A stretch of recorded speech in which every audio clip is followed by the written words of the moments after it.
Bonjour à toutes et à tous. Bienvenue à cette conférence des Insoumis communistes. Donc, s'il y en a qui se sont trompés, je vais redire le titre.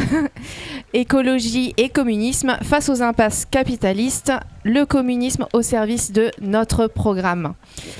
Donc, quand on traite de la question écologique, on traite aussi de la question sociale.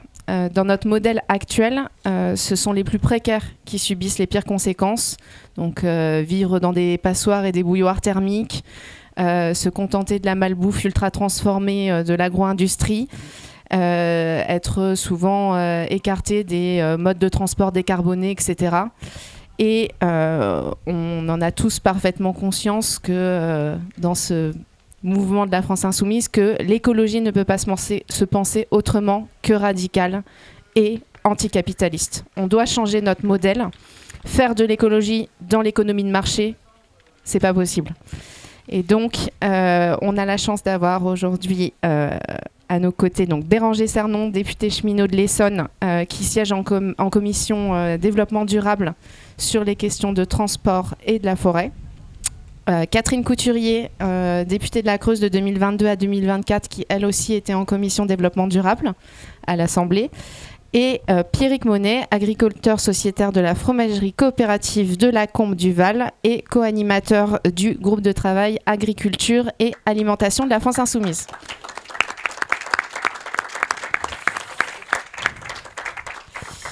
Alors, du coup, première question pour Béranger. Est-ce que tu peux nous faire un résumé de la situation à l'Assemblée cette année sur les questions qui nous préoccupent dans cette conférence ? Déjà, merci à toutes et tous d'être présents.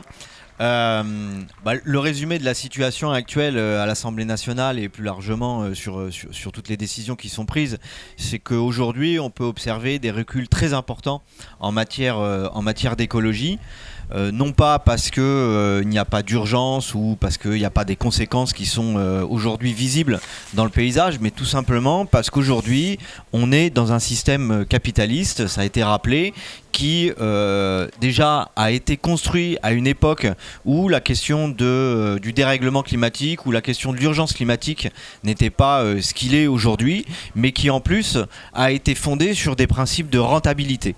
Et à partir du moment où on a un système qui est basé sur un système de rentabilité et sur un système individualiste, évidemment la question écologique, la question de la solidarité et la question finalement de l'entraide ne peut pas rentrer en compte puisqu'elle s'oppose complètement à cet objectif affiché du capitalisme.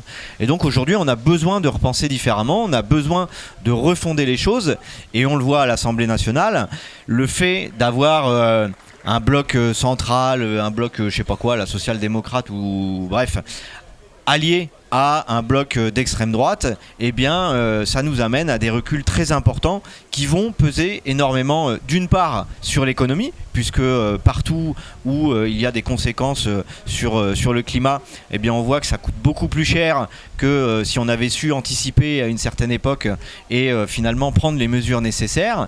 Mais en plus de ça, ça a un impact sur la société, puisqu'il y a un impact, ça a été rappelé par exemple sur la question de l'alimentation, où finalement les plus précaires sont soumis à des choix et finalement des obligations de malbouffe, mais aussi sur la santé respiratoire, sur le déplacement, sur les mobilités, bref, tout un tas de choses. La loi du plomb, c'est l'exemple même finalement de mesures rétrogrades, de mesures anti-écologiques qui ont été votées à l'Assemblée nationale par des députés élus par le peuple, mais surtout par une pression finalement capitaliste, par une pression financière de rentabilité. Aujourd'hui, on l'a bien vu, les agriculteurs, la question qui se pose en premier lieu, c'est pas de savoir si finalement ils font de la qualité ou pas, c'est pas de savoir s'ils arrivent ou pas à préserver leur sol, mais c'est finalement savoir si leur ferme est viable, s'ils ont une rentabilité finalement qui leur permette de tenir. Et on voit que toutes les mesures qui ont été débattues, vous prenez la loi Grémillet, vous prenez sur l'énergie, vous prenez la question des ZFE, où j'y reviendrai peut-être un petit peu plus tard, et bien finalement, systématiquement, ça a été la même logique qui s'est opposée. Il n'y a pas finalement la question écologique de savoir si on va dans le bon sens, si on protège les populations, si on anticipe aussi les conséquences de ce qui va se passer, mais finalement, on nous en pose quasi systématiquement la question, ouais mais ça va supprimer des emplois, ouais mais l'entreprise l'entreprise va plus être viable. Ouais, mais comment on va faire pour tenir vis-à-vis des autres qui font différemment, etc., etc. Et là, on voit bien que le système capitaliste, il est au bout du bout.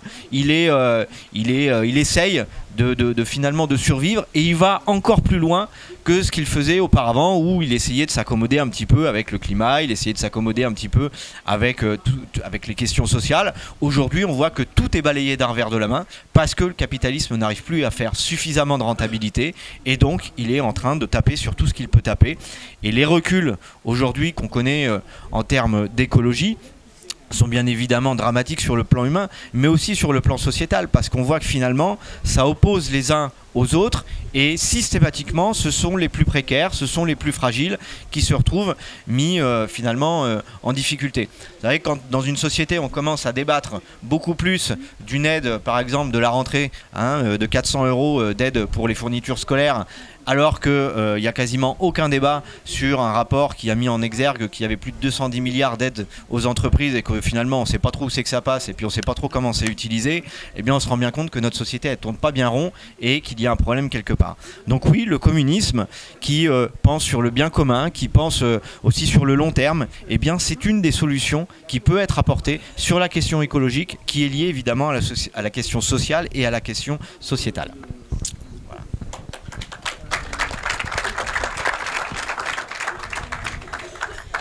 Alors, Catherine, toi, tu as travaillé sur le sujet des forêts pendant la mandature précédente. Est-ce que tu peux nous parler de leur rôle clé dans l'écologie et le modèle qu'il nous faudrait pour les protéger ?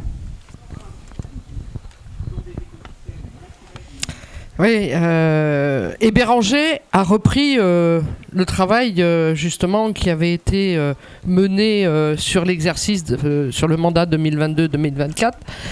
Alors, pourquoi les forêts ont un rôle primordial dans justement notre capacité à pouvoir permettre à tout le monde de vivre sur cette planète pour les générations futures ? C'est ça la question.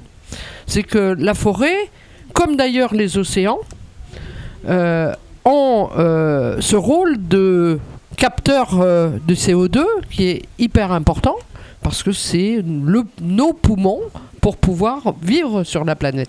Et donc à partir du moment où les forêts aujourd'hui sont surexploitées comme on le connaît, pas seulement sur le territoire hexagonal, mais aussi sur l'ensemble de la planète. Quand on parle des forêts du Brésil, quand on parle de la Guyane, où on assiste à une déforestation de plus en plus importante, en particulier avec, on pourra peut-être faire le lien avec le Mercosur et la question de l'exploitation, justement de raser les forêts pour pouvoir exploiter à outrance et bien sûr importer des produits sur l'ensemble de la planète. Eh bien, il y a ce rôle justement important de la forêt en matière d'écologie qui est mise à mal. Et en 2022-2024, vous vous souvenez pourquoi j'ai mené ce travail sur la forêt ? C'est tout simplement qu'en 2022, il y avait eu les incendies importants en Gironde. Et que là, à l'Assemblée, je vois Martine Etienne, que je salue, qui était avec nous à cette époque, qui avait travaillé justement aussi sur ce sujet.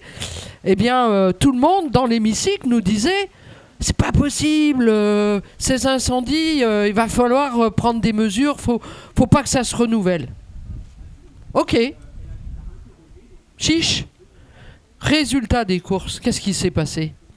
C'est que nous avons mené une mission d'information qui, l'objectif, c'était d'aboutir à un texte de loi qui, justement, modifie la gestion forestière et que ce ne soit pas une gestion capitaliste. Parce que là aussi, on voit bien que dans l'exploitation des forêts, c'est toujours la rentabilité première avec, vous les voyez arriver avec des engins qui vous broient une forêt en 1 heure, alors qu'il y a la possibilité de gérer la forêt autrement, avec ce qu'on appelle gestion sous couvert. Je ne vais pas rentrer dans les détails techniques de gestion forestière, mais c'était ça l'objectif, c'était qu'on préserve justement une forêt qu'on exploite uniquement ce qui arrivait, on va dire, maturité, et qu'on conserve les arbres qui n'ont pas atteint leur croissance totale pour jouer leur rôle de captation du carbone. Et c'était donc la proposition essentielle que nous avions portée d'un texte de loi qui interdit les coupes rases, enfin qui les encadre tout du moins, et qu'on aille vers une autre forme de gestion forestière. Eh bien, ce texte de loi, qui avait été signé par de tête 7 groupes, 118 parlementaires, n'a jamais été débattu. Par contre, on nous a présenté un texte au mois d'avril qui consistait à prendre des mesures, soi-disant, pour donner les moyens de lutter contre les incendies, faire face aux incendies. C'était pas même lutter contre les incendies en prévention, c'était au moment où l'incendie arrive d'avoir des moyens. Et sincèrement, ce texte a accouché d'une souris. Je le dis comme ça. On avait eu, soi-disant, 6 Canadair, parce que c'était le constat qui était fait. On n'avait pas assez de moyens. Les sapeurs-pompiers n'avaient pas de reconnaissance déjà des risques et n'avaient pas aussi les moyens nécessaires pour pouvoir intervenir. Et qu'est-ce qui s'est passé ? Eh bien, de 6 Canadair, on est passé à 2, et avec Attal, 1. Et résultat des courses, vous les avez vus ? Même, il n'est toujours pas arrivé, ce Canadair. Donc on voit bien qu'aujourd'hui, c'est aussi une conséquence des choix politiques au niveau budgétaire, mais j'y reviendrai peut-être plus tard sur la question budgétaire, qui en réalité n'ont absolument pas protégé la forêt et n'ont pas permis justement de lutter contre les incendies que nous avons pu connaître dans l'Aude notamment. Et on voit bien que, on y reviendra peut-être, mais je ne sais pas sur la question qui va être posée. Mais par exemple, le rôle, parce que vous avez entendu cet été, les aberrations totales quand même des réponses. La préoccupation, c'était pas de se poser la question pourquoi il y avait eu un incendie qui avait pris cette dimension qu'on connaît. C'était de savoir qui avait mis le feu. Dans les médias, c'était ça en permanence. Et au lieu de se poser la question de quel modèle agricole on peut mettre en place et qu'on soit capable justement d'un modèle où on a des zones agricoles et des zones forestières, parce qu'on sait que la forêt, elle a un rôle primordial aussi sur la question de la préservation de l'eau, parce qu'on sait que sur certains territoires, les sources sont essentiellement en forêt, et quand on détruit justement la forêt, on détruit aussi nos sources, et donc on met en difficulté notre modèle agricole qui peut être, que nous portons, un modèle paysan et diversifié. Donc voilà, le texte de loi sur la forêt, Béranger l'a repris, et je vous le dis, on n'avance pas. Il nous propose maintenant un nouveau texte qui a été revu, mais il a été revu à la baisse pour ne pas remettre en cause le système d'exploitation forestière, qui est un système aujourd'hui capitaliste et qui ne correspond pas du tout aux enjeux que nous portons dans le programme de la France Insoumise, de ce lien entre la planification écologique et l'ensemble de ce qu'il faudrait mettre en place. Voilà. J'ai respecté le temps. C'est ça ? Alors pour continuer sur la planification écologique, donc dans le programme on porte un grand nombre de mesures sur la question de la planification écologique, mais derrière ça il y a une réalité, celle des travailleurs et paysans. Et donc le spécialiste va nous en parler de cette réalité et de vers où on doit aller.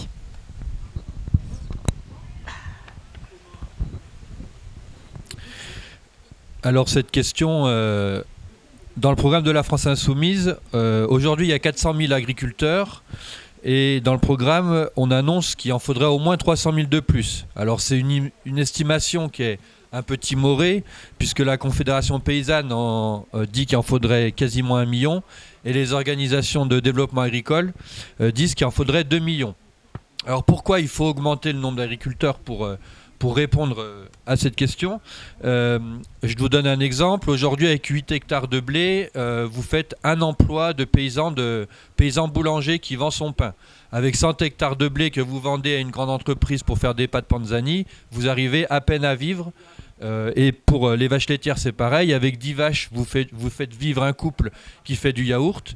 Avec 50 vaches, le même couple qui donne son lait à Lactalis, c'est pas sûr qu'il boucle le mois. Donc ça veut dire que dans une vision écologique de production et de respect des ressources, il va falloir beaucoup plus d'agriculteurs pour faire le travail et transformer que ce qu'on a actuellement.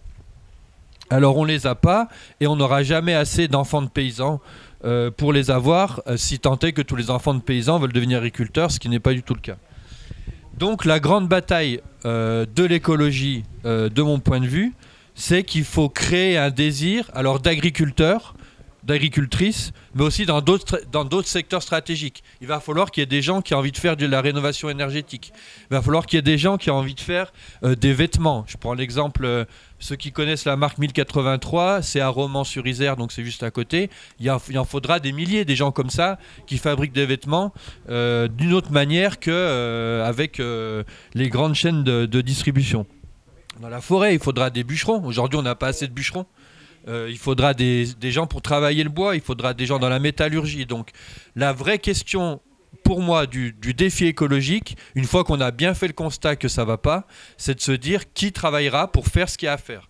Et quand on veut être souverain, quand un pays veut être souverain sur une question, il faut des travailleurs pour faire le boulot.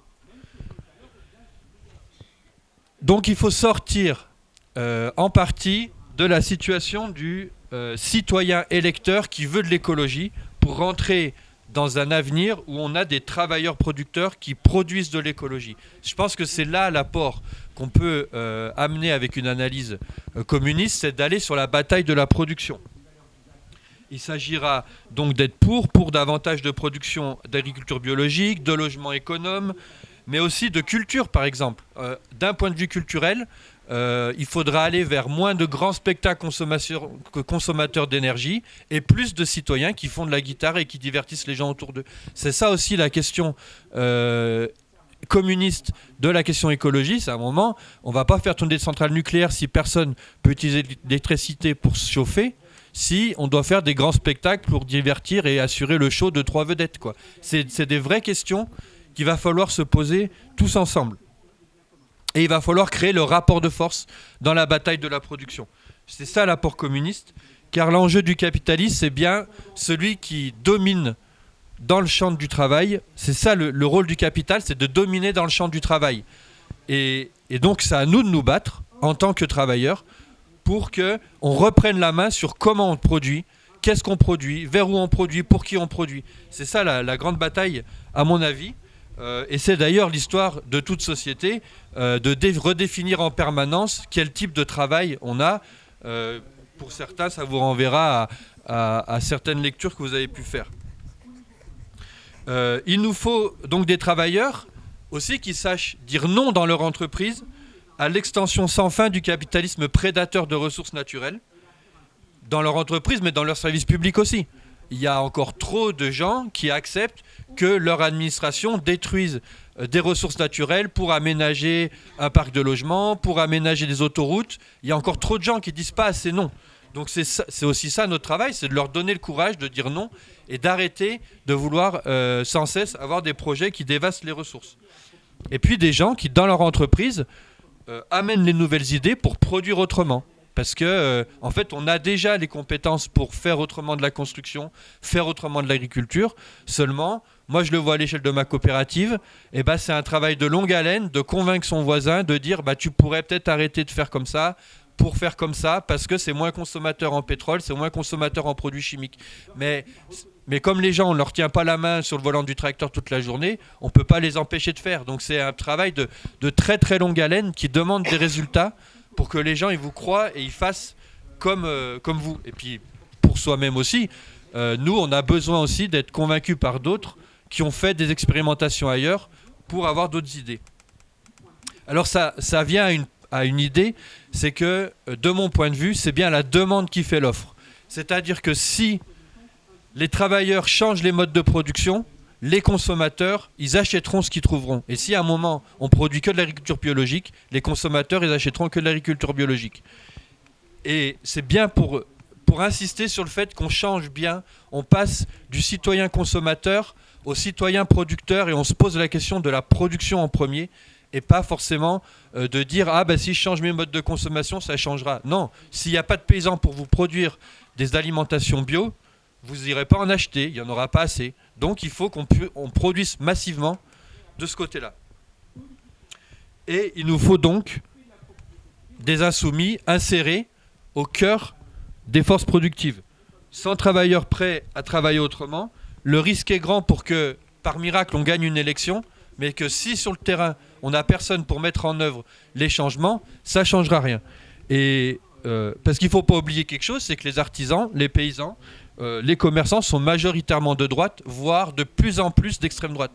Donc si on a des gens de gauche qui veulent de l'alimentation bio, qui donnent des subventions à des artisans pour rénover leur maison, qui donnent des subventions à des paysans pour produire de l'alimentation, mais eux, ils le font de la manière que veut l'extrême droite, on ne changera rien. Il faut des gens au milieu d'eux pour faire changer la production. Et je boucle cette question de comment on peut essayer de produire du désir, de l'envie de travailler dans ces métiers-là. Moi, je le dirais, dans notre parcours de jeunes installés agricoles, on réfléchit à une question en se disant comment notre installation agricole, elle est viable, elle est vivable et elle est vitale. Viable, ça s'entend, il faut que ça soit viable économique pour pas que la ferme elle s'écroule au bout de 2 ans. Vivable, il ne faut pas qu'on s'écroule de fatigue ou qu'on tombe en dépression au bout de 2 ans parce qu'en fait on n'y arrive pas. Et vital, il faut que les actions qu'on mène sur notre ferme au quotidien, elles nous vitalisent, elles nous donnent de l'énergie, elles nous donnent envie de faire ce qu'on a envie de faire. Et je dis ça au niveau agricole, mais un artisan c'est pareil. Il doit être satisfait de ce qu'il fait. On sait très bien que quelqu'un qui est fier de son ouvrage, il va être fier de son travail, même s'il a vécu des moments durs, que quelqu'un à qui on dit t'appliques les process et t'obéis et tu fais de la merde et puis c'est pas grave, t'as qu'à pas t'occuper du résultat. Donc cette réflexion agricole, à mon avis, elle doit nous aider à dire comment on va faire changer ce désir-là. Si on prouve aux jeunes, notamment, de s'orienter vers des métiers où on leur dit ton métier sera viable, il sera vital et il te procurera des grandes sensations parce que tu vas mettre au monde un veau quand une vache, tu vas voir éclore les fleurs que tu as semées dans ta production, etc. Tu vas faire le pain issu de ta moisson. C'est ça qui donnera envie aux gens de se dire c'est peut-être ce métier qui va me donner envie de bouger et je prendrai ma place dans la bataille de la production pour changer cette société.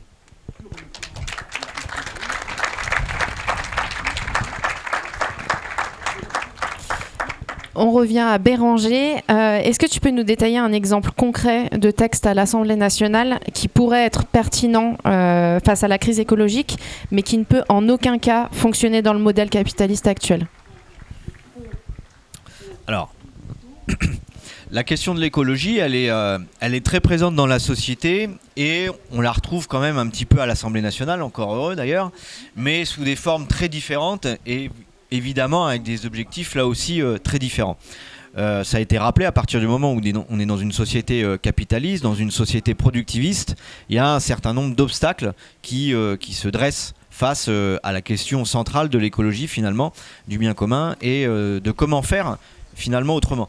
Parce que aujourd'hui, la sociologie, on va dire, de l'Assemblée nationale fait que la question écologique, elle est prise systématiquement sous le prisme d'une part d'une société capitaliste parce qu'on a grandi dedans et que finalement avoir un autre imaginaire c'est compliqué, mais en plus de ça parce qu'on est représenté par une certaine élite qui ne connaît pas les mêmes contraintes finalement que ce qu'ils appellent la société civile, mais enfin bon, on vient tous de la société civile, il n'y a pas d'extraterrestres, donc voilà. Mais en tout cas, de ceux qui sont confrontés en premier lieu à ces questions écologiques. Il y a 6 ouvriers sur 577 députés. Donc vous imaginez bien que quand on leur parle de retraite, quand on leur parle de conditions de travail, etc., bon, ils comprennent rien parce que de toute façon, ça leur parle pas. Bon, et sur la question de l'écologie, c'est un peu pareil. Et pour moi, l'exemple le plus flagrant finalement de ce qui a posé un certain nombre de problèmes qui n'a pas été anticipé par l'État, parce que l'État a un rôle aussi quand même central dans la question de la planification écologique, des moyens mis à disposition pour faire cette transition écologique, mais aussi d'imposer aux entreprises de faire cette transition. C'est la question des ZFE. Les ZFE, c'est les zones à faible émission qui ont été mises en place, qui avaient été soi-disant anticipé, mais où finalement, dans le système dans lequel on est, n'a été anticipé de rien, si ce n'est la date. Mais enfin, une fois que vous avez fixé la date et que vous êtes arrivé à la date, ça vous règle absolument pas le problème. Et au contraire, finalement, ça braque tout le monde sur le sujet. Et quand on voit ce qui s'est passé vis-à-vis des ZFE, la levée de bouclier, il est évident que ça ne pouvait pas se passer autrement. Parce que l'État n'a rien fait. C'est-à-dire qu'ils avaient fixé une date et puis après, vous vous démerdez avec ça. Ils n'avaient pas imposé aussi aux entreprises de changer leur modèle de production, c'est-à-dire qu'on était resté sur faire de la bagnole pour faire de la bagnole, sans réfléchir à faire en sorte de faire des petites voitures, des voitures qui consomment moins, des voitures hybrides, des voitures électriques, etc. etc.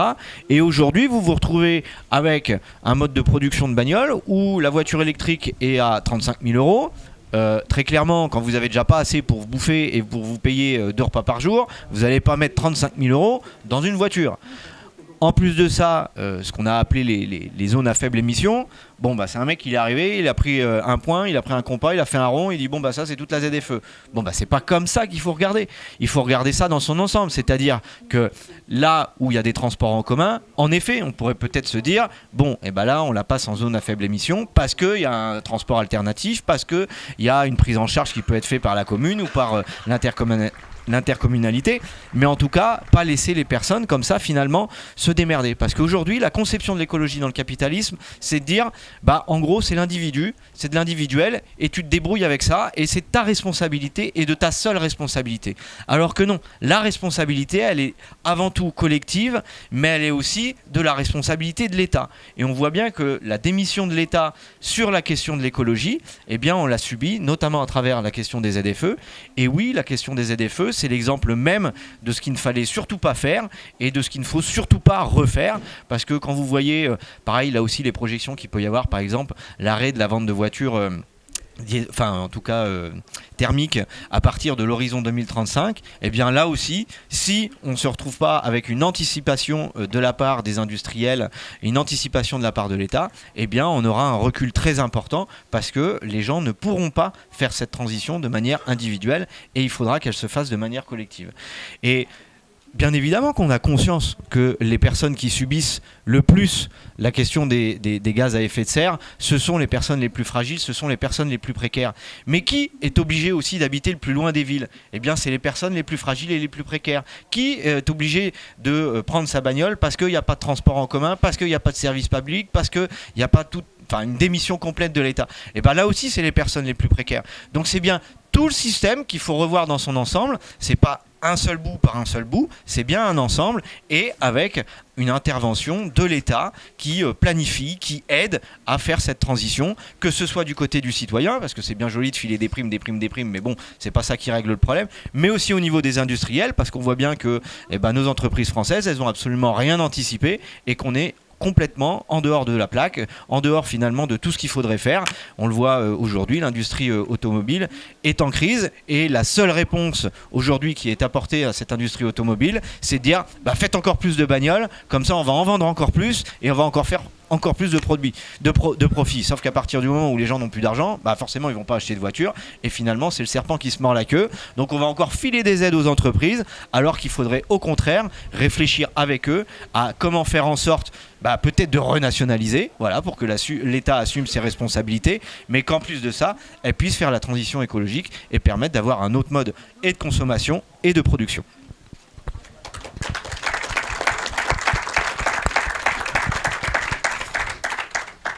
Béranger a commencé à parler du nerf de la guerre, l'argent. Actuellement, le gouvernement il nous parle uniquement de rentabilité pour faire passer sa politique austéritaire. Est-ce que Catherine, tu peux nous parler de la bataille de l'automne qui arrive ? La bataille de l'automne, elle a déjà commencé, je dirais. C'est pas... on va vers certainement, je l'espère, un automne qui va être chaud. Puisqu'on a eu un été chaud, il faut que l'automne soit aussi chaud. Mais chaud... chaud dans la rue, chaud dans les mobilisations, chaud dans les échanges que nous pouvons avoir partout.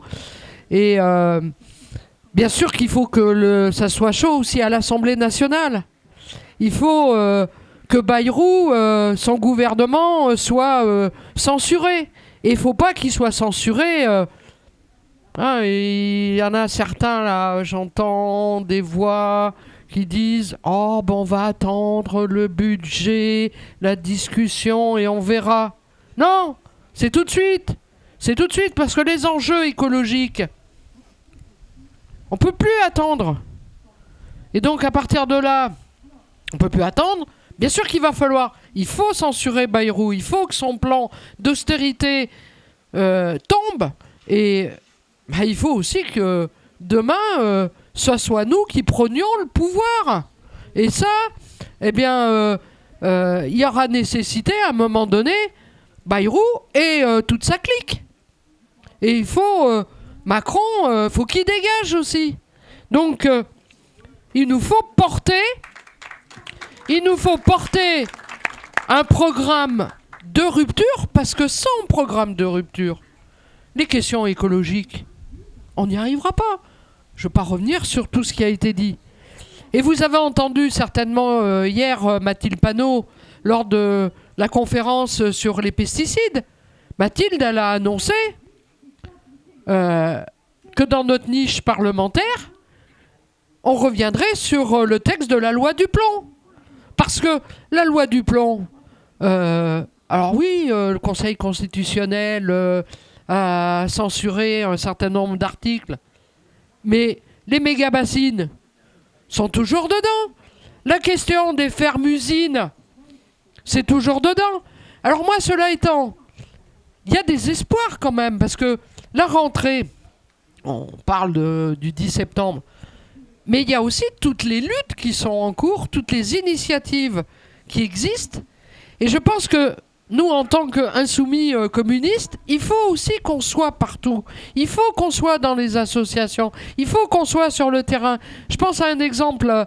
En Creuse, dans mon département, il y avait un projet d'une ferme 1000 vaches... non, c'est 1000 porcs, pardon, des cochons, sur le plateau. Il y avait le plateau des 1000 vaches, excusez-moi. J'ai fait le... C'était sur le plateau des 1000 vaches, mais c'était un élevage de cochons. Eh bien, par la pression citoyenne et par les interventions des citoyens sur l'installation, les autorisations qui étaient la préfète est revenue en arrière sur les autorisations. Et résultat des courses, les porteurs de projets, alors, elle est revenue en arrière, mais en leur disant « faut revoir votre copie, tatati, tatata ». Mais ils ont bien compris qu'il y avait une mobilisation. Et donc, là, les porteurs de projets ont annoncé terminé. Donc, on voit bien que la rentrée, bien sûr qu'il va y avoir cette mobilisation de 10 septembre. Mais il faut que ça soit et dans la rue et aussi à l'Assemblée nationale. Et nous, en tant qu'insoumis, nous avons une place à jouer pour aider, pour accompagner. On n'est pas là pour récupérer un mouvement, mais on est là pour justement porter nos propositions. Et nos propositions, eh bien, c'est le programme de rupture.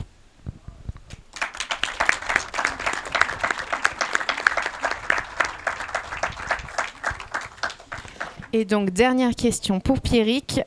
Tu nous as longuement parlé du modèle qu'il faut repenser. Est-ce que tu peux nous détailler des outils existants qu'on pourrait utiliser aujourd'hui pour repenser le modèle et l'améliorer ?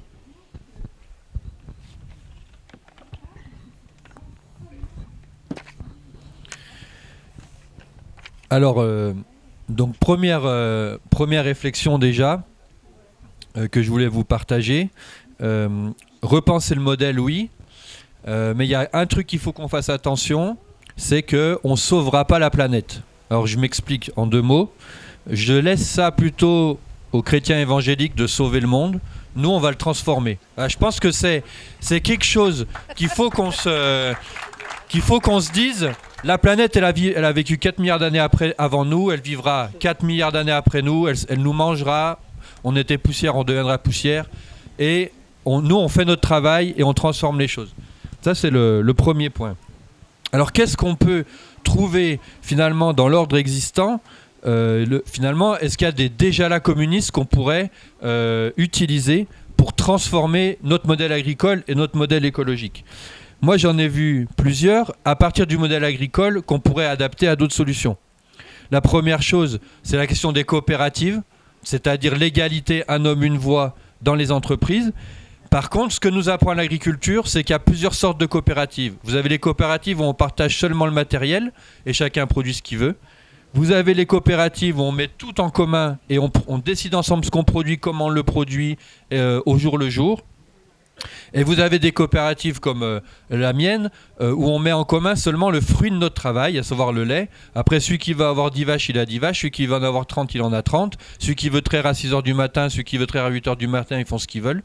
Mais on met en commun notre lait sur des bases communes qu'on a décidé ensemble de qualité. Et je pense que je reviens à viable, vital et vivable.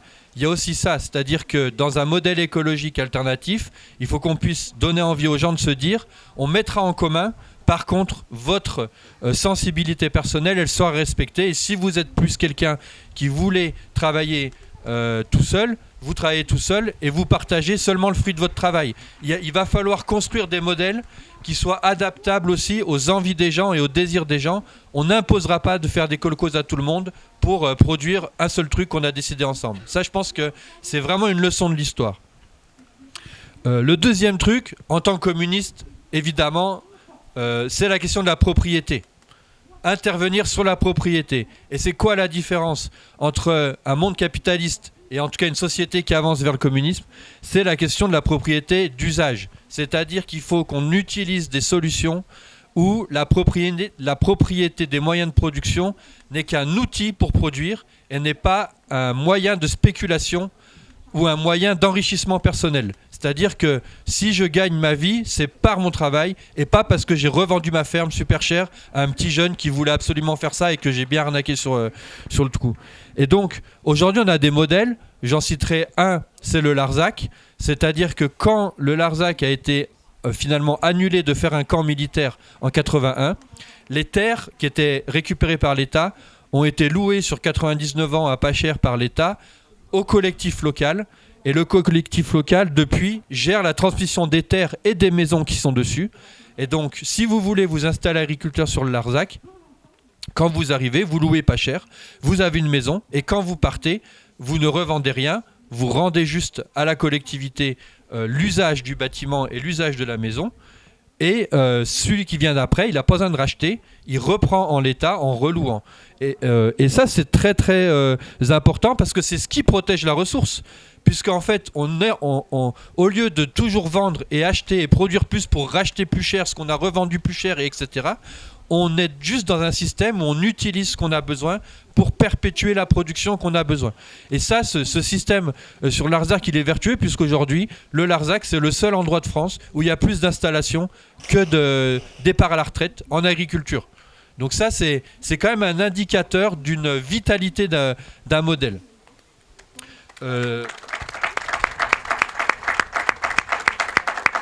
L'autre point et qui marche en termes de propriété, qui marcherait pour la forêt mais qui marche aussi pour l'agriculture, c'est ce qu'on appelle la propriété sectionnelle. Alors ça, c'est un truc pour les gens du Limousin, ils connaissent tous. Dans le reste de la France, on ne connaît pas trop.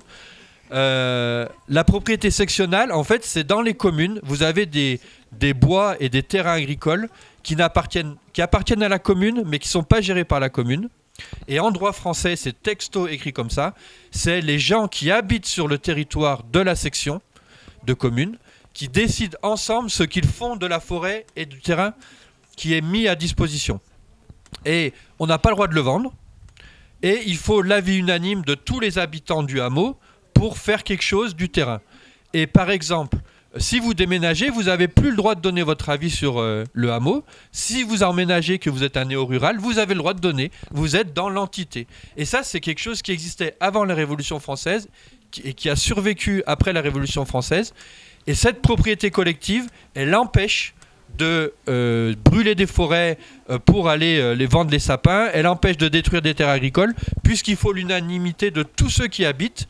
Et surtout, ce qui est important, c'est que les vieilles familles qui partent du hameau, elles n'ont plus leur mot à dire parce qu'ils n'habitent plus sur place. Et ça, c'est une question de propriété communiste qui est important à faire dire. C'est les gens du coin qui décident de l'utilisation au quotidien de leur environnement. C'est pas quelqu'un qui est propriétaire et qui habite à Paris et qui dit moi je m'en fous de ce que vous voulez, je rase les 40 hectares de sapins pour en replanter. Non, si les gens ils veulent pas, et c'est eux qui habitent sur place. Et ça, c'est quelque chose qui, à mon avis, est une brèche qui pourrait être réutilisée à l'avenir. Programme des municipales. Ouais. On va mettre dans le programme des municipales. Et le dernier point, alors, donc le programme de la France Insoumise propose de reprendre les dettes des agriculteurs qui se convertiraient à l'agriculture biologique par des systèmes mécaniques financiers. Donc ça, c'est un système qui peut inciter financièrement à changer.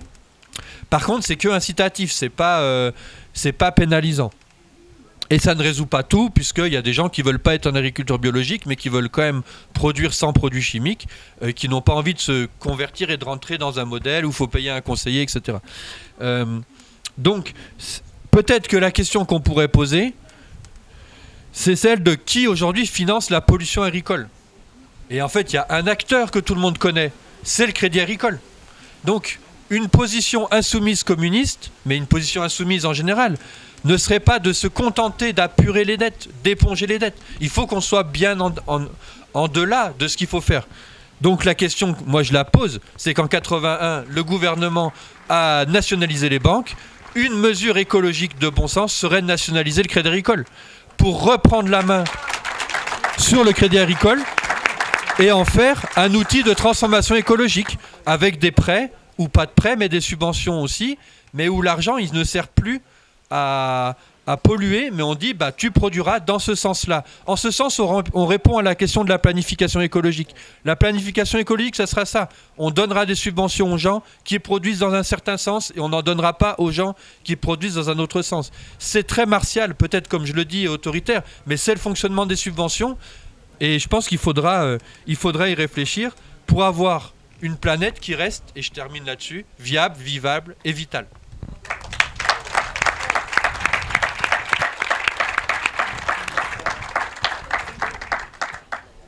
Bon alors, merci à toutes et à tous. On va passer aux questions-réponses dans la salle. Donc, je vais passer avec le micro.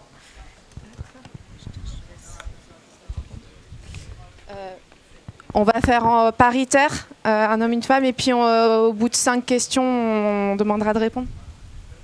Bonjour, je m'appelle Jean, je suis de Vaucluse et j'habite en zone rurale. J'ai deux thématiques à aborder, celle des ZFE et des fausses bonnes solutions, comme la voiture électrique. En France, la voiture électrique, c'est des voitures nucléaires. Le nucléaire, c'est des déchets, c'est des rejets radioactifs à n'en plus finir, c'est des atteintes à nos santé. Donc en France, en tous les cas, la voiture électrique n'est pas la bonne solution à la transition écologique. Et j'aime pas ce terme transition. Je préfère rupture, d'ailleurs. Donc ça, c'est le premier propos. Le deuxième propos, c'est pour le camarade agriculteur. Je pense aussi qu'il faut revoir complètement l'enseignement agricole. Moi, j'ai suivi une formation en CFPA, en Centre de formation professionnelle agricole, après avoir mené plusieurs métiers auparavant. Et dans ce cadre-là, si on ne prend pas l'option bio, on est complètement conditionné idéologiquement à l'usage des intrants chimiques. Et on a un tableau de bord, tu as tel hectare de telle culture, ça doit te ramener tant de bénéfices et tu auras tant de frais, point final, voilà tes objectifs. Et c'est ce qu'on appelle la Bible. La Bible, c'est un bouquin où il y a je ne sais pas combien de molécules chimiques qui nous sont proposées pour balancer sur la Terre. Voilà. Donc je pense que la question de l'enseignement agricole est aussi une grande question.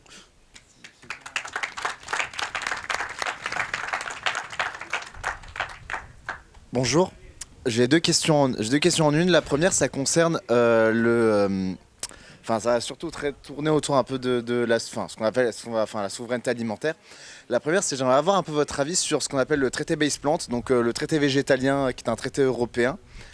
Et la deuxième, c'est aujourd'hui, face aussi à la situation alimentaire qu'on connaît, effectivement, où beaucoup de gens ont du mal à se nourrir et à se nourrir bien et correctement. J'aimerais savoir ce que vous en pensez de l'idée de faire des caisses de sécurité sociale alimentaire.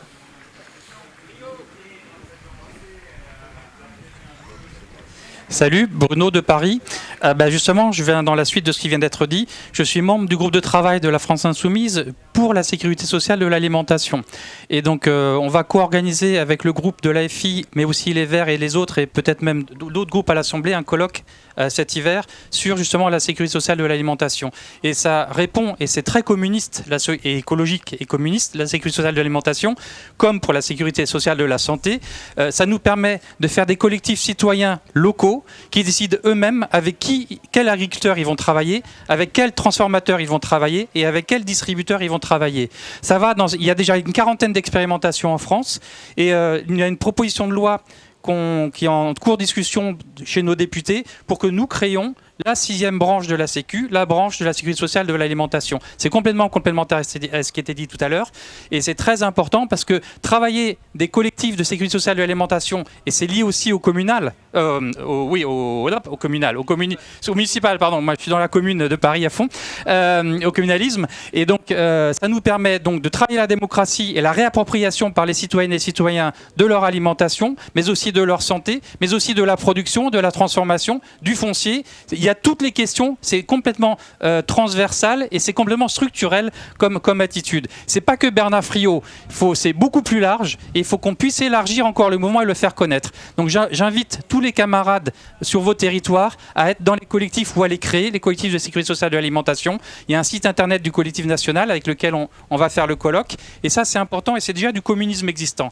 Et sur l'écologie, alors je m'excuse, j'ai raté le début, le bus était en panne, mais sur la théorie, je vous rappelle que les livres d'Engels, le pote de Marx, dont on parle rarement, sur l'écologie, la nature et l'environnement, sont encore d'actualité. Marx l'avait dit, le capital tue et la nature et l'homme. Il faut travailler ça, mais le mettre au goût du jour d'aujourd'hui. Et au jour d'aujourd'hui, le coopérativisme, Jean-Luc parle toujours de collectivisme, soyons collectivistes. Mais très concrètement, et je suis aussi fonctionnaire territorial, et je suis un ancien élu, le meilleur moyen quand même, c'est le coopérativisme pour socialiser les choses. Moi, je souhaiterais, et je fais de la prospective, c'est que notre 6e République, elle soit une 6e République de services publics coopératifs, et je vous expliquerai ce que c'est derrière, et de coopératives. Il n'y a plus de boîtes privées. Il n'y a plus de privé. Et on peut arriver à ça à un moment donné. Même les travailleurs indépendants peuvent être dans des coopératives qui s'appellent des CAE. Tout existe aujourd'hui. Il faut qu'on s'y mette, qu'on aille dedans. S'il y a des camarades ici qui sont au chômage, vous en connaissez, il y a de quoi monter des coopératives partout sur le territoire et des coopératives utiles qui respectent la règle verte, etc., etc. Et sur les services publics, je termine là-dessus. Quand j'ai été élu, on fait des régies publiques de l'eau, mais si la droite gagne après, ils privatisent, etc. Et on privatise, etc. Il faut sortir de ça. Donc, faire en sorte que l'ensemble des citoyennes et des citoyens à partir de 16 ans, soient sociétaires de leur service public. Si on était tous sociétaires d'EDF, service public, de la SNCF, etc., des régies de l'eau, on aurait actionnaires, donc tous sociétaires, on aurait sociétaires de nos sociétés. Et poussons le bouchon plus loin, on pourrait, comme dans le Limousin, être aussi tous sociétaires de notre foncier, de notre territoire, et qu'ils deviennent impartageables et qu'on puisse mettre en œuvre ce fameux communisme. Et ensuite, alors là je vais provoquer les camarades, et qu'on puisse, comme disait Élisée Reclus, recréer l'ordre naturel de l'humanité, l'ordre suprême. Allez, c'est l'anarchie. On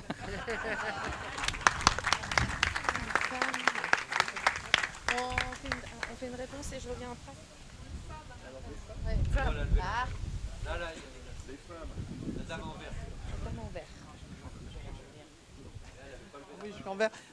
Bonjour, je vais redescendre un peu plus bas là, c'est dommage parce que c'était très. Ah ouais, je vais descendre un truc comme ça. Sur le menton, voilà. Vas-y. Ça me va bien au teint. Oui, alors. Voilà, merci. Oui, je vais redescendre un petit peu plus bas parce que c'était beau et enthousiasmant l'intervention d'avant. Je voulais juste poser des questions, justement, vu comment est-ce qu'on gère le fait que la plupart des propriétés des forêts en France sont des propriétaires privés, Et voilà, donc déjà, alors est-ce que je me trompe au niveau du chiffre ou pas et qu'est-ce qu'on peut faire voilà, moi je veux bien qu'on exproprie, pourquoi pas. Et la deuxième question, c'est plus une question de langage. On dit toujours qu'on a un programme de rupture.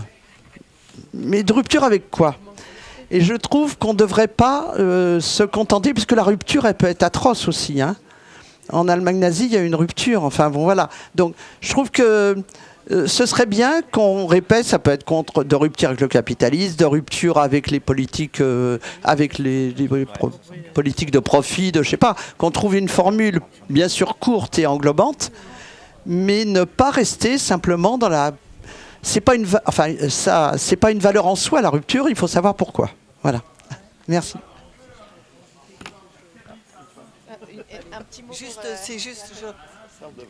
Voilà.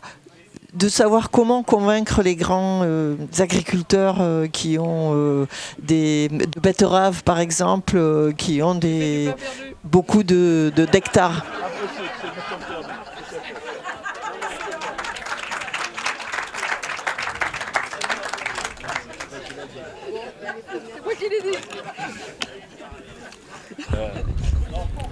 Bon, je vais répondre à quelques interventions qui ont été faites, quelques interpellations sur la question des ZFE, de la voiture électrique, etc. etc.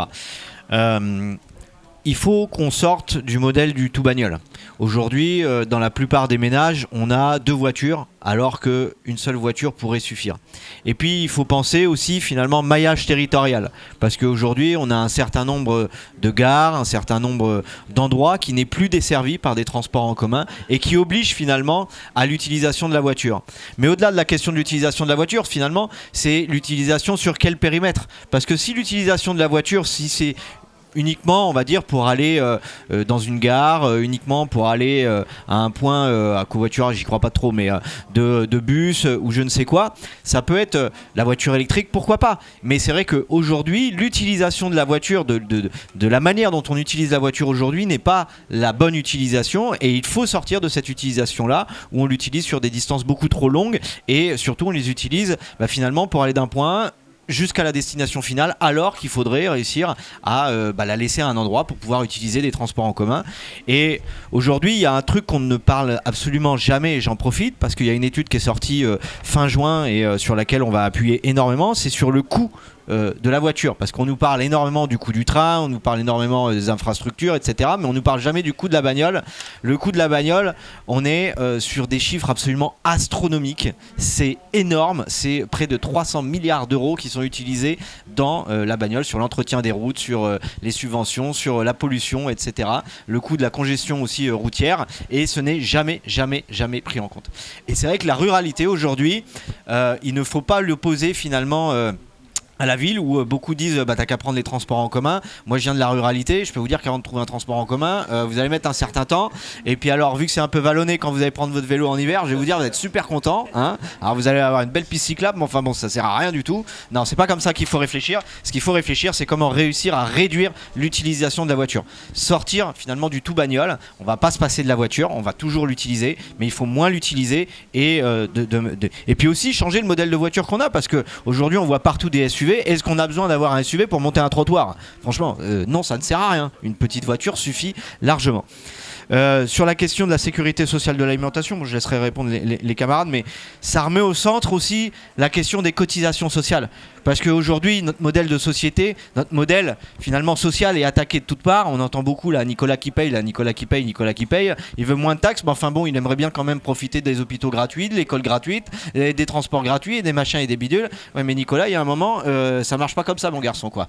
Ça marche pas comme ça. Donc c'est soit tu passes par une mutuelle, soit tu passes par des trucs privés, etc., et tu payes plein pot. Soit, en effet, il y a les cotisations sociales, et les cotisations sociales, elles ont un rôle central, et c'est un modèle de société aujourd'hui où beaucoup nous l'envient. Parce qu'on oublie aussi de le dire, c'est que le modèle de sécurité sociale qu'on a, alors il est loin de fonctionner comme il faudrait, mais enfin bon, on a les solutions aussi pour régler le problème, mais ce qui est sûr, c'est que beaucoup aujourd'hui alors pas de pays, mais en tout cas de citoyens qui n'ont pas la chance d'avoir la sécurité sociale, nous l'envient et aimeraient avoir le même modèle, parce que quand il s'agit de passer au tiroir caisse parce que vous êtes passé faire un tour à l'hôpital parce que vous êtes cassé le bras ou je sais pas quoi, et que vous lâchez des milliers d'euros, je peux vous dire que vous êtes bien content d'avoir votre carte vitale et d'avoir payé des cotisations, enfin d'avoir payé des cotisations, vous et l'entreprise, vis-à-vis pour avoir ces choses-là.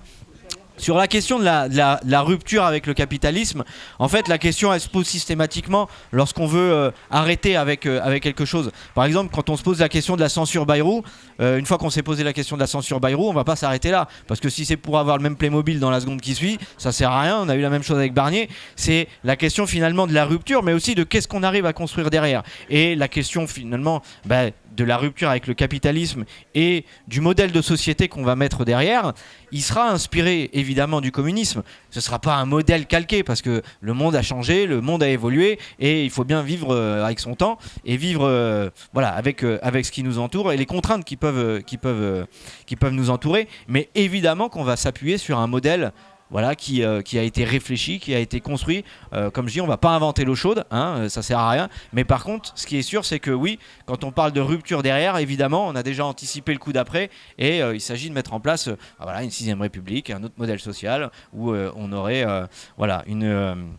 un partage du bien commun beaucoup plus important, où on prendrait la question, la dimension humaine de manière beaucoup plus importante et arrêter de penser productivisme, argent, rentabilité, etc. mais penser bien commun. Donc la rupture, oui, mais évidemment avec quelque chose derrière, parce que le saut dans l'inconnu, c'est bien joli, mais bien souvent, c'est pour reproduire les mêmes conneries. Donc...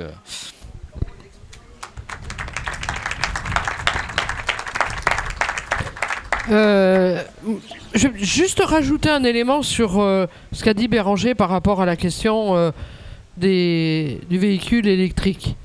Je pense qu'il faut pas se tromper. On peut pas faut pas s'opposer à la question du véhicule électrique. Je pense qu'il faut se poser la question, c'est quoi comme modèle de production électrique qu'il faut mettre en place pour pouvoir répondre aux enjeux écologiques. Bien évidemment, dans notre programme, on a porté les questions des énergies renouvelables et on voit bien que sur ces questions-là, aujourd'hui, il y a un recul qui est fait. Parce que bon, vous le savez, dans leur projet, c'est les combien de... 6, je crois, nouveaux EPR, c'est ça, je sais plus, 12 à terme, je crois. Et on voit bien qu'aujourd'hui, par exemple, le photovoltaïque, moi j'étais intervenu sur ces sujets, c'est la question, on peut faire du photovoltaïque, mais pas sur les terres agricoles. On doit faire du photovoltaïque sur les toitures, parce qu'il y a largement la capacité, et là, on peut très bien avoir une production d'énergie qui peut répondre à la question du véhicule électrique, et donc des moyens de transport dans des territoires comme en Creuse. Je suis désolé, si t'as pas de bagnole, tu vas pas bosser. Donc voilà. Et on voit malheureusement que la dernière petite ligne de train Guéret-Felletin vient d'être fermée la semaine dernière. Et on voit bien les objectifs qu'ils ont aujourd'hui sur ces questions-là. Je voudrais revenir sur la question de la propriété forestière. Dans le texte, la proposition de loi que j'avais déposée et qui a été repris par Béranger, il y a un article, par exemple, sur le droit de préemption des communes. Parce qu'aujourd'hui, les communes, elles ne peuvent préempter que si la commune, elle est sur la parcelle limitrophe. Et donc, dans le limitrophe, en limite de... Et donc, il faut absolument élargir ce droit de préemption. Il y a des communes aujourd'hui qui se sont engagées justement sur cette démarche d'acquisition forestière. Et ce qui a été soulevé tout à l'heure sur les biens de section, eh bien, effectivement, on peut aller dans ces modèles-là à partir du moment où les communes, elles acquièrent les forêts et qu'on met en place un modèle de gestion qui soit durable. Parce que c'est pas le tout d'acquérir une forêt. Parce que en ce moment, il y a, vous savez, des groupements forestiers qui se créent. Alors c'est très bien. Bon, moi je fais partie d'un groupement forestier où on a racheté 22 hectares de forêt. Là, je sais plus, on est une vingtaine pour justement mettre en place un modèle de gestion. Mais il y a des propriétaires qui achètent et qui créent des grands groupements forestiers pour une exploitation capitaliste de la forêt. Et donc c'est pas forcément la bonne solution. Faut faire attention. Aujourd'hui, c'est 75% de la forêt qui est privée. Et donc, j'ai pas parlé tout à l'heure dans mon intervention de la nécessité de renforcer justement les moyens pour l'ONF, l'OFB, qui sont indispensables à l'intervention d'une gestion durable des forêts publiques qu'on connaît pratiquement dans tous les territoires. Nous avons des forêts domaniales ou des forêts communales. À toi ?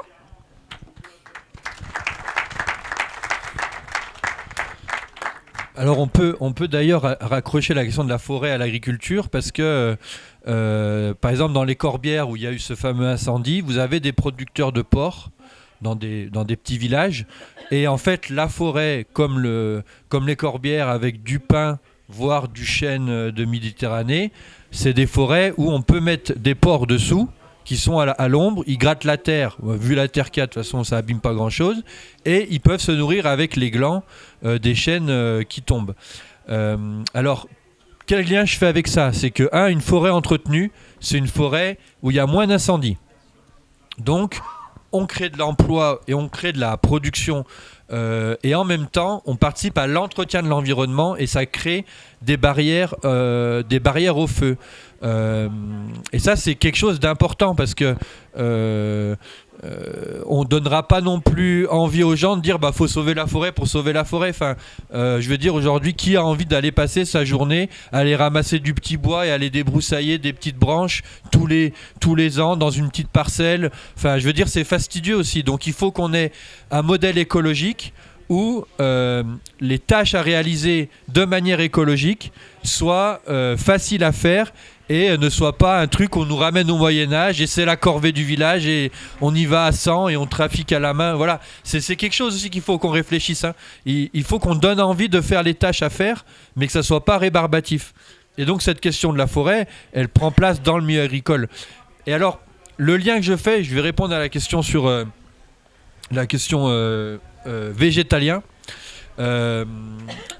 Donc, d'après l'Institut de l'élevage, 85% des protéines disponibles en France, ou même sur Terre, mais en France on va rester là, ne sont pas digestibles et comestibles par l'homme. Donc le postulat scientifique de l'Institut de l'élevage, évidemment il s'occupe d'élevage, c'est de dire l'animal est le meilleur outil de transition entre la protéine brute naturelle et la protéine consommable par l'homme. Donc vous mettez une vache, elle mange de l'herbe que nous on ne peut pas manger, et elle nous donne son lait, et nous on boit son lait, et ça nous fait des protéines que là on peut digérer, en fromage, en beurre, en ce que vous voulez. Et c'est pareil sur plein de céréales. Vous avez, on va pas faire en fait des céréales à 1500 mètres d'altitude, par contre on a quand même des gens qui y habitent, on va pas faire du soja à 1500 mètres d'altitude non plus, etc., etc. Donc cette question, elle doit être prise avec beaucoup de précautions, c'est-à-dire que on ne doit pas tomber dans le piège de « Ah, mais on n'en a rien à foutre des véganes et des végétaliens, ils vont à la cantine, ils mangent ce qu'on leur donne. » Ça, c'est plutôt la vision de la droite qui en profite bien pour faire passer d'autres messages nauséabonds, notamment dans les cantines scolaires de Robert Ménard. Donc nous, on doit répondre d'une autre manière. Et une autre manière, c'est de dire les gens, ils veulent manger ce qu'ils veulent, ils mangent, voilà. Par contre, il faut aussi qu'il y ait des producteurs. Je reviens là-dessus. Aujourd'hui, produire des lentilles, c'est super compliqué. Produire du soja, c'est super compliqué. Enfin, super compliqué. En tout cas, ça demande des conditions très particulières. Produire du blé, c'est déjà plus facile. Et produire du lait, avec les protéines, c'est beaucoup plus facile. La vache, elle est assez grande. Elle se débalade toute seule dans le pré, elle mange son herbe, on la traite le soir, on a le lait, on a le fromage le lendemain. Et c'est la question qu'on devra se poser à l'avenir au niveau écologique. C'est-à-dire que les animaux avec lesquels on vit et on cohabite sont aussi nos alliés. C'est comme la symbiose, pour ceux qui s'intéressent à cette question, entre les champignons et les arbres. L'arbre sans le champignon, il ne peut pas récupérer les protéines dans le sol, et le champignon sans l'arbre, il ne peut pas récupérer la chlorophylle et certains nutriments qui lui seront. Et nous, avec les animaux, c'est un peu pareil. Et c'est un compromis qu'on fait.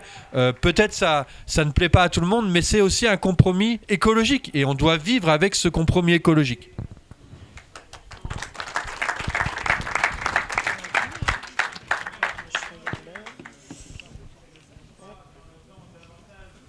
Pas regarder l'heure. Je sais. On a encore un peu de temps pour des questions. Alors, là-bas.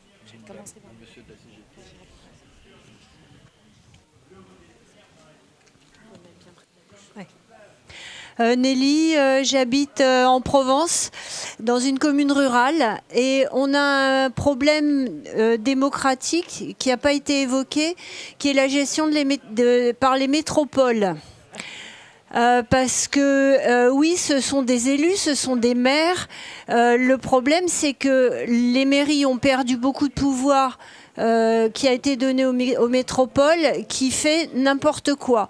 On parlait transport et problèmes de voitures. Nous, ils ont décidé que là où il y avait de l'emploi, on allait continuer à mettre d'autres emplois. Là où il y avait des logements, d'autres logements. Non, il faut mettre des logements là où il y a de l'emploi et de l'emploi là où il y a déjà des logements. Bon, je pense qu'on va être d'accord. La question qui me chagrine aussi, c'est comment est-ce que dans une commune, il est envisageable de mettre en place des régies agricoles sur l'alimentaire et comment faire. Merci.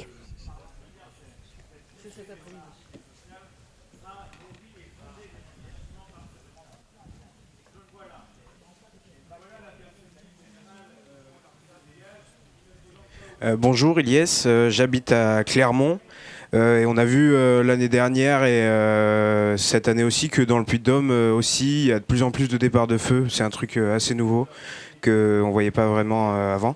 Donc ma question est pour Christine Couturier qui nous a parlé Pardon, excusez-moi. Qui nous a parlé du coup des Canadair. Donc on a vu qu'on était parti sur une commande de 6, on est passé à 1. Mais ma question, c'est surtout que les Canadair, ils sont construits au Canada du coup. Et est-ce que du coup, il y a des projets européens à porter? Est-ce que c'est une lutte qu'on doit mener pour notre souveraineté par rapport à ça? Donc voilà, merci.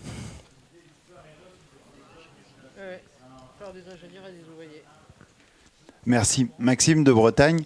Je voulais revenir sur deux notions. Le coopérativisme et la planification. Le premier sur la question des coopératives, moi j'alerte quand même, je pense qu'il ne faut pas tomber dans un coopérativisme béat. Sodial, l'une des plus grandes coopératives laitières françaises, a été à la pointe pour emmener les gens dans l'augmentation de la production laitière et provoquer les problèmes qu'on connaît aujourd'hui de revenus chez les producteurs laitiers. Un autre exemple, c'est Raikop.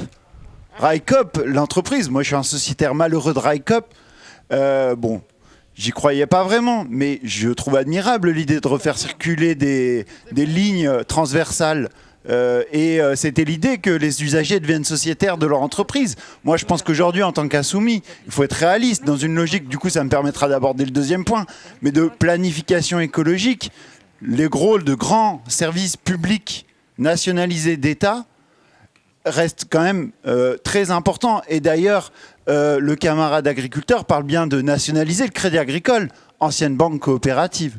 Bon, deuxième point sur la planification écologique, moi je pense qu'il est quand même important de mettre en place cette notion. Et dans un cadre, et je pense que la visée communiste sur la planification peut nous apporter, notamment sur le volet agricole, on a parlé brièvement de l'élevage, mais le réchauffement climatique est quand même une réalité.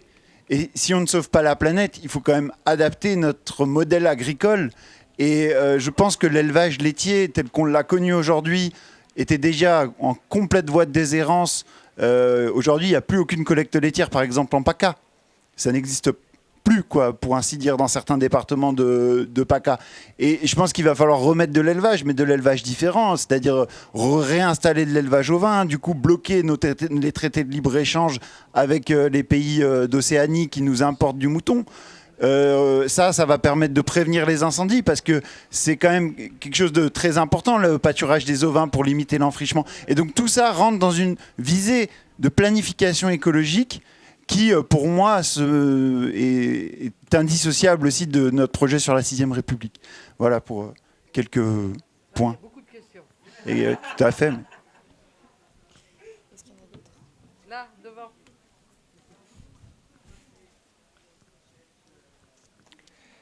Frida, je suis d'Avignon, mais j'ai grandi en Creuse et fille d'agricultrice.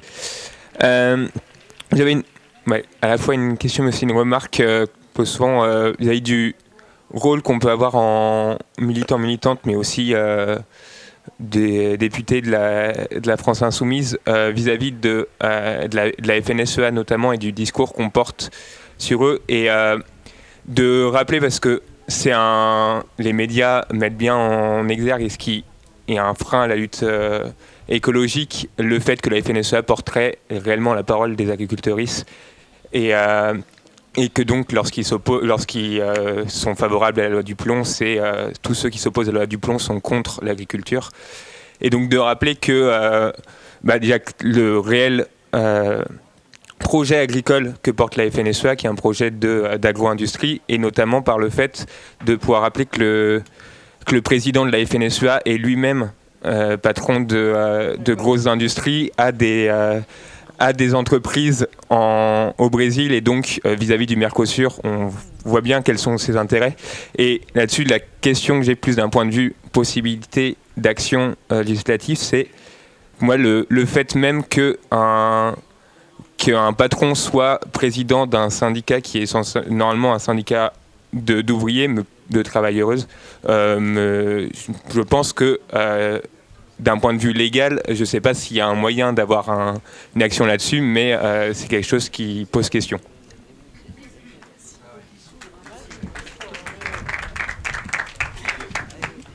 Bonjour, je voudrais dire un mot par rapport à l'idée de rupture. Quelqu'un demandait qu'on précise, etc. Donc, je crois que les orateurs l'ont fait, et Béranger notamment, en parlant de rupture avec le capitalisme. Mais si on essaye de concrétiser un peu plus, voilà.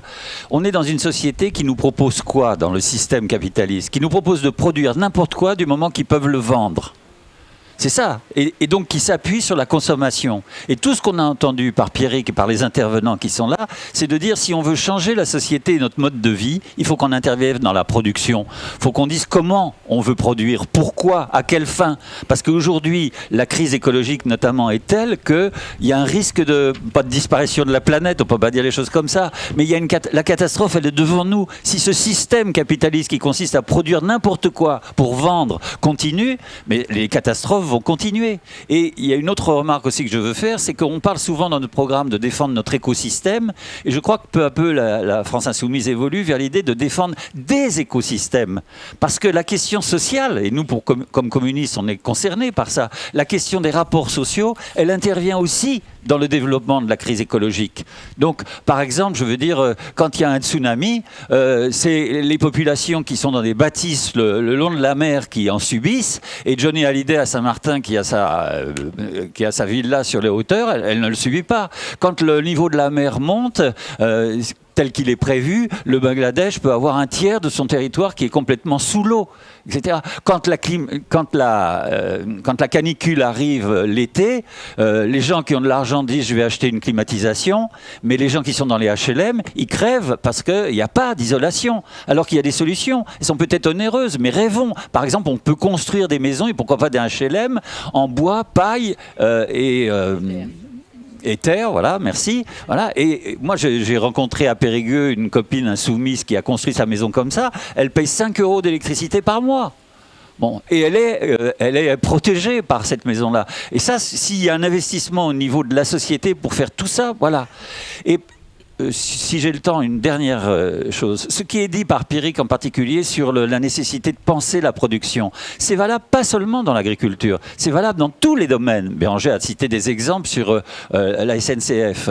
Mais je crois qu'il faut qu'on voit aussi qu'on a été habitué à combattre le capitalisme d'une certaine façon qui n'est peut-être pas efficace. Je prends un exemple. L'année dernière, Sophie Binet a invité Martin, le patron des patrons, à la fête de l'humanité.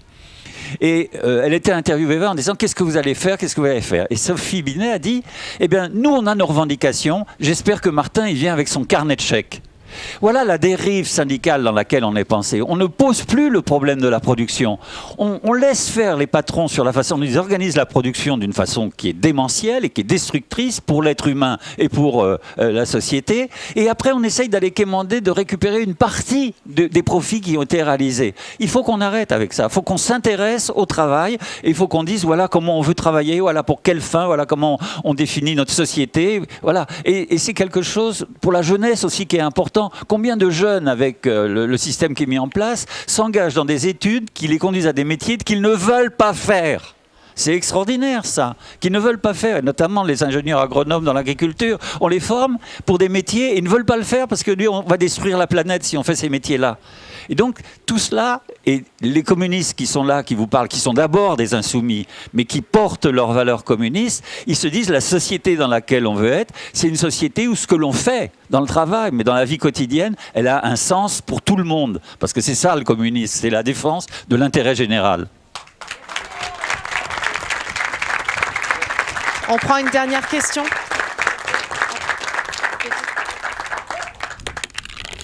Oui, bonjour Agnès. Alors, moi je voudrais répondre à ceux qui parlent de la formation professionnelle. La formation professionnelle est gravement en danger actuellement. Vous savez que la formation professionnelle publique va disparaître si on laisse faire. Hein, tous les lycées professionnels, tout est transformé en maisons privées, dirigées par des entreprises, par des intérêts capitalistes. Et la formation professionnelle en France, elle va perdre tout ce qui faisait la grandeur de la formation des ouvriers, qu'ils soient dans tous les domaines agricoles ou industriels. Et puis, je voudrais dire un mot sur la rupture.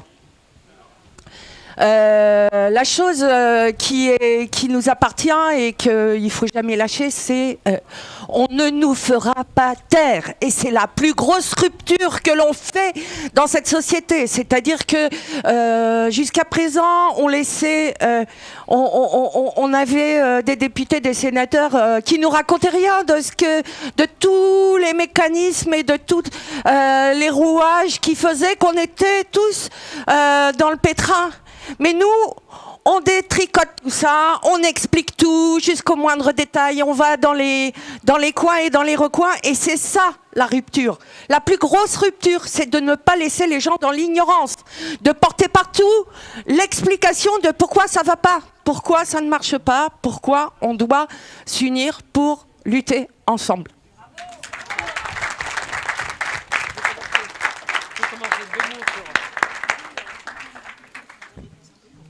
Je vais faire une réponse très courte.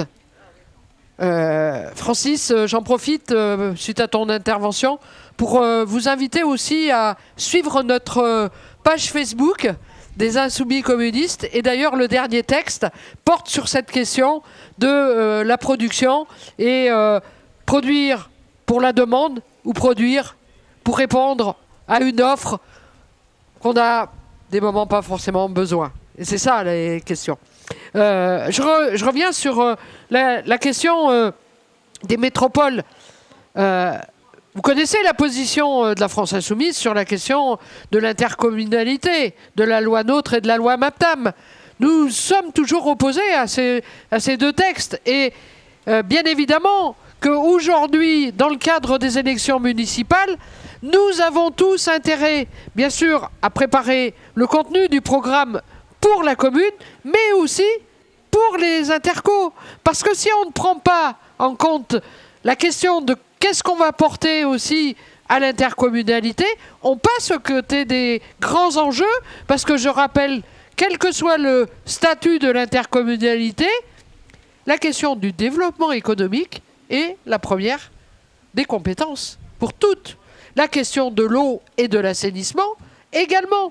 Et ce sont des questions fondamentales dans le cadre de l'aménagement du territoire et donc des questions de planification écologique. Je ne vais pas plus loin. Je te laisse répondre sur RICOP, hein, parce que nous aussi, en Creuse, on avait une petite expérience. Ouais.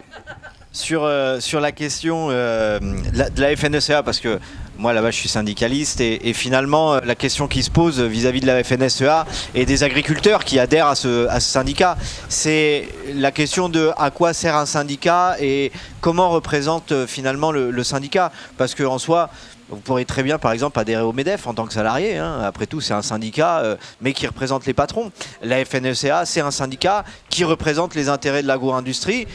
malheureusement, il faut aussi que les agriculteurs comprennent qu'ils ne sont pas représentés à la hauteur de ce qu'ils devraient l'être et adhérer à d'autres syndicats ou s'organiser autrement. Mais voilà, ça fait aussi partie du jeu démocratique. C'est vrai qu'il y a eu des dérives par rapport à ça et c'est vrai que la mainmise de la FNSEA sur le monde agricole est très important aujourd'hui et c'est vrai qu'on se pose la question de savoir pourquoi ils y adhèrent. Mais finalement, aujourd'hui, le monde agricole, qui aide les agriculteurs à s'installer, à comprendre les normes, à comprendre l'aspect juridique, etc., ou à acquérir des terres, la FNSEA, bien souvent, est le premier contact qu'a l'agriculteur avec le monde syndical. Et donc, évidemment, vous avez tendance à vous rapprocher de celui qui vous a contacté en premier. Donc voilà, c'est aussi des choses à revoir. Sur RICOP, c'est un scandale absolu, ce truc-là. Vous m'auriez posé la question, je vous aurais dit, mais pas 100 balles là-dedans, parce que tu vas te faire niquer. Parce que faire du ferroviaire, ça s'improvise pas. Et finalement, sur ces domaines-là, qui sont des domaines cruciaux, qui sont des domaines vitaux et qui ont besoin d'une intervention d'un État stratège, eh bien, ce doit être l'État qui assume ses responsabilités, que ce soit de financement et d'organisation. Ça peut pas être une coopérative, ça peut pas être une société, ça peut être encore moins les régions, tout simplement parce qu'on va tout découper et il ne va pas y avoir de cohésion territoriale, il ne va pas y avoir de maillage territorial. Et quand on fait une transversale, vous doutez bien que vous traversez je ne sais combien de départements, je ne sais combien de régions, et vous imaginez que si chacun faut qu'il s'entende, faut qu'il mette en fonction de machin, de bidule, etc., et en fonction de s'il veut un arrêt. Bref, vous vous en sortez absolument pas, alors que l'État, lui, a cette possibilité-là, a les moyens financiers aussi de le faire, parce qu'il y a ça aussi, on l'a dit, il ne faut pas ne voir que de la rentabilité, et RICOP, malheureusement, d'une part, ceux qui sont lancés là-dedans, ils ne savaient pas faire de train, donc forcément, c'était un peu compliqué l'histoire, mais en plus de ça, il y avait quand même un objectif financier important, de lever des fonds, de pouvoir faire des machins et des bidules, etc. Et forcément, dans le monde dans lequel on est, ça ne peut pas marcher, parce que bien souvent, on se rend compte que l'histoire a fait qu'on en est arrivé là où on en est. Je vais vous prendre un exemple sur les retraites. On nous explique qu'on n'a qu'à passer par capitalisation parce que ça marche pas, le système dans lequel on est aujourd'hui. La capitalisation, on l'a déjà vécu, les retraites par capitalisation. C'était avant 29 et la crise de 29 a fait que plus personne n'avait rien et qu'on s'est dit finalement la capitalisation c'est de la merde, on fait autrement. Bon, le ferroviaire c'est pareil. Avant c'était des entreprises privées, c'était n'importe quoi. Ils ont tous fait faillite. L'État a dû reprendre la main dessus. Et puis aujourd'hui on se dit finalement vu qu'on arrive à faire un peu de bénéfices, on va refiler ça au privé. Et puis en fait c'est l'histoire qui se mord la queue. Non, il n'y a qu'une solution, c'est d'avoir un État stratège qui ne fait pas de la rentabilité, qui est bien au service des usagers, au service des gens, et c'est comme ça que ça pourra fonctionner.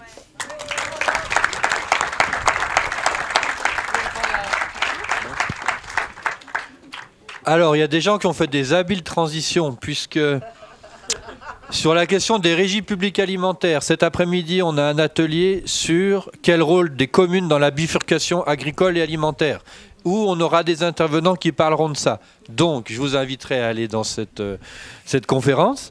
Sur les échanges internationaux et le Mercosur, cet après-midi également, il y a un atelier avec Nicolas Giraud, ancien porte-parole de la Confédération paysanne, et Manon Aubry, qui traitera également de cette question-là. Donc, je vous inviterai à aller à ces conférences. Voilà. Qu'est-ce que nous apprend la question agricole ? Alors, sur la question des coopératives, par exemple, mais qu'on peut élargir à tout. Nous, notre coopérative, 7 millions de litres de lait, 18 fermes, on n'a pas de directeur. Et on ne va pas grossir. La question des coopératives, pour qu'elles restent dans la main des travailleurs, je pense, c'est qu'il n'y a pas de directeur. Ça, c'est quelque chose qui me semble très important. Et en fait, on peut le dupliquer partout. Dans un établissement qui accueille des personnes en situation de handicap, vous payez un directeur avec le même salaire, vous payez 2 éducateurs, et avec le temps gagné par l'embauche de 2 éducateurs, vous faites une réunion de plus et vous vous coordonnez le travail, il n'y a pas besoin de directeur. Et ça, je crois que c'est quelque chose de très important qui doit nous guider. On fera aussi de l'écologie, pas avec des directeurs, avec des chargés de mission de ceci et que cela, avec des producteurs qui feront des réunions, qui se mettront d'accord et qui décideront ensemble de ce qu'ils veulent produire et qui ne délégueront pas à quelqu'un la solution technique. Et ça, je crois que c'est quelque chose de très très important dans le projet communiste insoumis. Et j'avais d'ailleurs été très heureux de voir que dans la création des groupes d'action de la France insoumise, on disait à un moment, quand vous êtes plus de 15, coupez le groupe en 2 et faites 2 groupes. Pour éviter d'être trop nombreux et de se marcher dessus, qui ait commencé à avoir des petits chefs, des machins, des trucs. il vaut mieux ne pas grossir et favoriser l'émergence d'un copain. Et quand il y a un copain qui émerge, d'ailleurs, au passage, souvent il y a des coopérations. Donc après, on coopère entre coopératives, on coopère entre groupes d'action. Donc ça, je crois que c'est vraiment un principe directeur de ne pas avoir de directeur. Voilà. Oui. Voilà. Et puis, je voulais terminer sur un petit point. Peut-être vous entendez parler souvent d'éco-anxiété. Alors j'avais trouvé, je vais te dire la source, j'avais trouvé une petite vidéo de Frédéric Lordon qui parlait de ça. Et j'avais bien aimé parce qu'il nous disait c'est bien un truc capitaliste, l'éco-anxiété. On fait porter l'angoisse de quelque chose sur une personne qui le prend sur elle et qu'est-ce que j'ai mal fait, qu'est-ce que j'ai pas fait, qu'est-ce que je dois faire. Et puis je fais des cauchemars parce que je peux pas sauver le monde. Et je pense que Lordon nous invitait à politiser cette angoisse face au changement climatique. Donc le politiser, le collectiviser, le poser ensemble. Et puis quand on dit politiser, c'est-à-dire il faut poser les questions. Qui pollue ? Pourquoi ? Qui est responsable ? Et après cette colère de voir que des gens polluent, on la retourne contre eux et on mène des luttes pour les faire arrêter de polluer. Et là on se dit plus c'est moi qui pollue parce que j'ai pas mis le bon déchet dans la bonne poubelle. Non, il y a quelqu'un qui pollue, on va l'arrêter, on va se mettre en travers. Et je crois que c'est finalement engager la bataille de l'optimisme dans cette lutte contre l'éco-anxiété individuelle. Oui, des fois c'est pas facile. Oui, des fois il y a des gens qui font pas ce qu'il faudrait faire et la loi Duplon en était un très bon exemple. Mais s'il y a toujours des gens pour faire pire, il y aura toujours des gens pour faire mieux.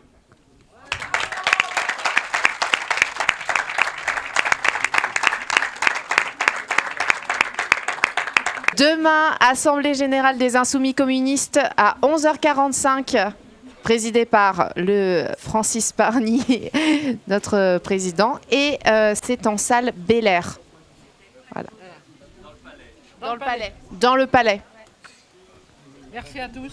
Merci.